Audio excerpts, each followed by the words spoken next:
महाराज CB की कहानी। पुराने समय की बात है। उसी नगर देश में एक बड़े ही दयालु और धर्मात्मा प्रवृत्ति के राजा रहते थे, जिनका नाम था राजा सीबी। उनके दरबार में कोई याचक खाली हाथ लौट जाए ऐसा संभव न था। शरणागत की वह हर संभव प्रयास कर इच्छा पूर्ण करते थे। इसी कारण उनके नगर की प्रजा उनसे संतुष्ट व प्रसन्न रहती थी। राजा भी अपनी संपत्ति का प्रयोग परोपकार के कार्य वह प्रजा के हित के लिए किया करते थे। धीरे धीरे उनकी परोपकार की चर्चा देवलोक तक पहुंचने लगी। एक बार देवराज इंद्र ने अग्निदेव के साथ मिलकर राजा सीबी की परीक्षा लेने की योजना बनाई। इंद्रदेव ने बाज और अग्निदेव ने कबूतर का रूप धारण किया और भूलोक की ओर उड़ चले।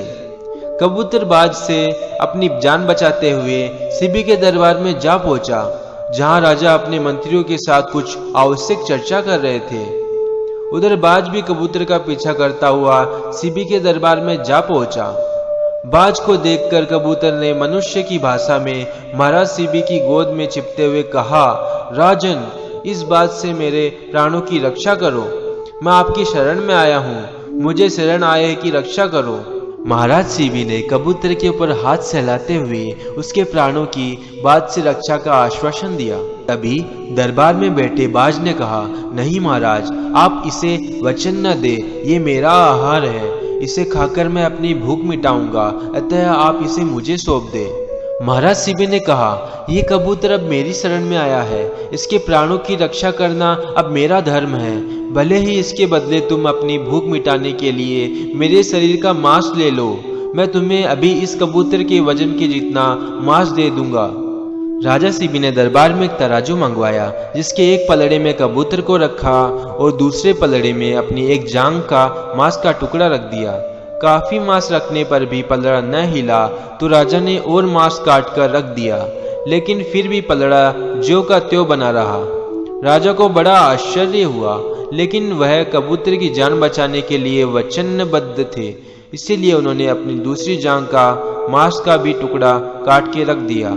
इस तरह राजा सीबी ने धीरे धीरे अपने दोनों पैर और एक भुजा काटकर पलड़े में रख दी, लेकिन फिर भी कबूतर वाला पलड़ा हिल न सका।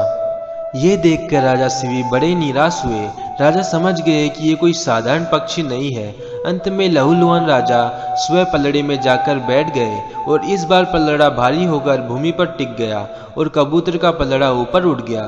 तब राजा सीबी ने बाज से कहा, मेरे पूरे शरीर का मांस अब तुम्हारा भोजन है, आओ इसे ग्रहण कर लो। महाराज सीबी का ऐसा त्याग देखकर बाज रूपी देवराज इंद्र और कबूतर बने अग्निदेव अपने वास्तविक रूप में प्रकट हो गए। दोनों ने महाराज सीबी की प्रशंसा की और उन्हें पहले के समान स्वस्थ कर यह आशीर्वाद दिया, शरणागत की रक्षा के लिए युगों युगों तक आपका नाम अमर रहेगा। राजा सीबी की कहानी से हमें ये सीख मिलती है कि इंसान को किसी भी हाल में दया और परोपकार का साथ नहीं छोड़ना चाहिए, क्योंकि जिसमें दया और परोपकार वास करता है, भगवान भी सदैव उसकी मदद के लिए तैयार रहते हैं। दोस्तों, आपको ये वीडियो अच्छा लगा तो लाइक और सब्सक्राइब करना न भूलें। धन्यवाद।